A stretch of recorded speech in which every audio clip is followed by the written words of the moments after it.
మెరుగైనది. మళ్ళీ కూడా feeder change చేస్తామని చెప్పేసి దీని సిఈ గారు ఎస్సీ గారు వచ్చేసి ఇక్కడ పూర్తి స్థాయిలో దాన్ని మెరుగుపరుస్తామని చెప్పేసి చెప్పినారు. మరి కాంగ్రెస్ ప్రభుత్వం వచ్చింది కాబట్టి ఇది కరెంటు కూడా ఇబ్బంది లేకుండా మనకు జరుగుతూ ఉంది. అట్లాగనే సాలార్పూర్ కూడా పూర్తి స్థాయిలో కర్తార్ మండలికి సంబంధించి సాలార్పూర్ కూడా పూర్తిగా మెరుగవుతుందని చెప్పేసి ఈ సందర్భంగా మీకు తెలియజేస్తా ఉన్నాను. ఈ సందర్భంగా గౌరవ ఉప ముఖ్యమంత్రి గారికి నేను రిక్వెస్ట్ చేస్తా ఉన్నామా కల్వకుర్తి తీసుకెళ్ళి, ఎందుకంటే ఈ సబ్స్టేషన్స్ ఒకటే కాకుండా వంతకు కూడా మాకు కావాల్సింది సార్ ఒకటి శాంక్షన్ చేయాల్సిందిగా మేము రిక్వెస్ట్ చేస్తాం. ఎందుకంటే ఇక్కడ కర్తాలు తర్వాత తరపటపల్లిలో ఇబ్బంది అవుతుంది, ఎక్కడ కూడా లేదు. మీ పుణ్యాన అంటే మీరు చేసినటువంటి శ్రమ కావచ్చు, మీరు చూపించినటువంటి ప్రేమ కావచ్చు, అన్ని మండలాలు బాగా ఉన్నాయి. ఇక్కడ కర్తాల్లోనూ అదేవిధంగా తరపటపల్లిలో ఇబ్బంది ఉంది. అధికారులు మీకు వాళ్ళు చెప్తా ఉన్నట్టున్నారు, బాగుంది, మెరుగైంది. మీరు చేయబట్టే ఈరోజు అంత మెరుగైంది. ఈరోజు దాదాపుగా 500 పైచులకు మీరు వచ్చిన తర్వాత రిక్వెస్ట్ చేస్తే మీరు ట్రాన్స్ఫార్మర్ ఇచ్చిన సార్ మీకు గుర్తుందో లేదో కానీ ఈ ప్రాంతానికి కల్వకుర్తికి మీరు 500 పైన ట్రాన్స్ఫార్మర్స్ ఇచ్చారు. ఇంకా కూడా ఇక్కడ ఇచ్చిన ట్రాన్స్ఫార్మర్స్ కూడా 10 HP ఉంటుంది. మాకు అన్ని కూడా సిఈ గారు చెప్పింది ఇప్పటికే మార్చినప్పుడు టీఈ గారు కూడా బాగా పనిచేస్తాం కదా ఇక్కడ, వారు అన్ని కూడా మార్చుతామండి. మాకు కూడా ఫైనాన్స్ ఆర్డర్స్ ఉన్నాయి, ఇక్కడ ఇబ్బందులు ఉన్నాయి, ఎక్కడ ఉన్నా కూడా అన్ని 25 చేస్తామని చెప్పేసి చెప్పినారు. నిజంగా చాలా సంతోషం. ఎన్నిసార్లు మొదలుపెట్టుకున్నా ఏ గ్రామానికైనా పోయినా కూడా కరెంటు ప్రాబ్లం ఉండేది. ఈరోజు 90% పూర్తిగా పోయింది. 132 kV ఒకటి మాకు ఇచ్చినట్టు అవుతే అది కూడా మాకు ఈ సమస్య పూర్తిగా కల్వకుర్తికి పోతుందని చెప్పేసి మరి అదేవిధంగా సార్ మీ ఆధ్వర్యంలో అన్ని మీరే చేస్తూ ఉంటారు, ఎందుకంటే ఫైనాన్స్ మినిస్టర్ కాబట్టి. ఇక్కడ కాంగ్రెస్ ప్రభుత్వం వచ్చిన తర్వాత చాలా బ్రహ్మాండంగా డెవలప్ అవుతుందని చెప్పేసి మేము చెప్పుకోక తప్పదు. కల్వకుర్తి ప్రాంతం నుంచి దాదాపుగా 500 కంటే పైన రోడ్స్ R&B నుంచి కావచ్చు, అదేవిధంగా PR డిపార్ట్మెంట్ నుంచి కావచ్చు, ఇక్కడ దాదాపుగా 500 పైగా పైచిలకు కోట్ల రూపాయలు మీరు ఇక్కడ శాంక్షన్ చేసి ఉన్నారు. ఇక్కడ ఉన్నటువంటి లీడర్స్ కానీ ఒక మాట మాత్రం గుర్తుపెట్టుకోవాలి, ఈరోజు ఏ కాన్స్టిట్యున్సీకి వెళ్ళినా కానీ ఇంత ఎక్కువ అవసరం ఉండదు. ఇంకా కూడా మనకు 300-400 కోట్ల రూపాయలు అవసరం ఉంది ఈ రోడ్ల కంటే.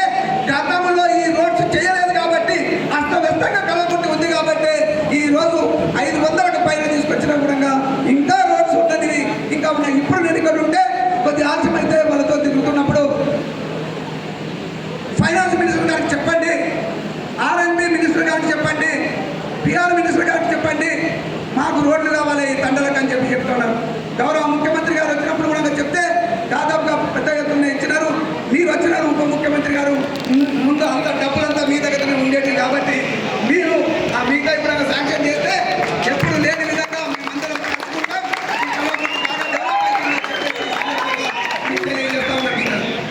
అదే కాకుండా మీ దగ్గరికి నేను చాలాసార్లు వచ్చిన, ఒకే ఒక విషయంలో ఎక్కువ సార్లు వచ్చినాను.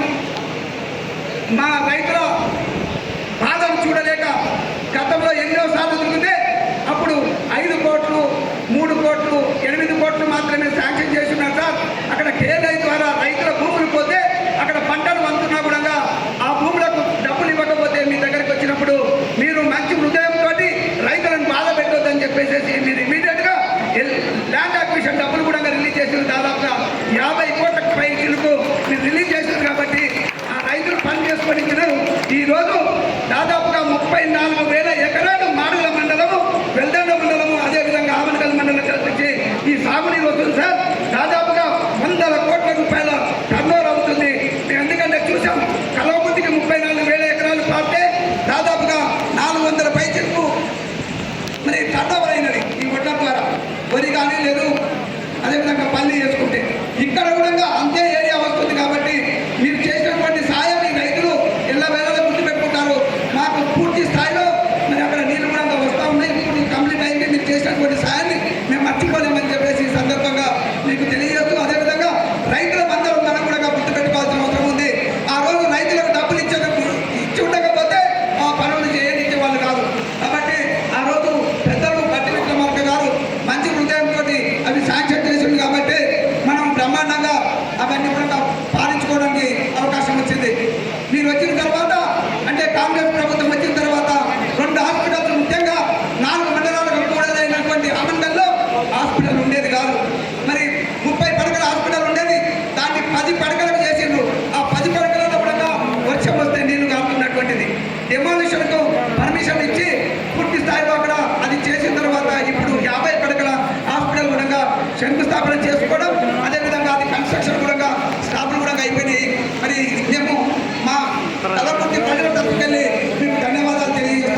చిక్కుడు వంశీకృష్ణ గారు ఇక్కడికి రావాలన్నారు. 1-2 సార్లు ఇబ్బంది పడ్డా ఇక్కడికి 2 ఒకటేసారి పెట్టారు. ఇక్కడికి వచ్చినందుకు లేట్ అయినా కూడా చాలా బ్రహ్మాండంగా మరి మీ ఆశీస్సులు ఇక్కడ ఉన్నందుకు, ఇవన్నీ సాక్షి చేసినందుకు మీకు ధన్యవాదాలు తెలియజేస్తూ ఇప్పుడు గౌరవనీయులు పెద్దలు డాక్టర్ మల్లురాజు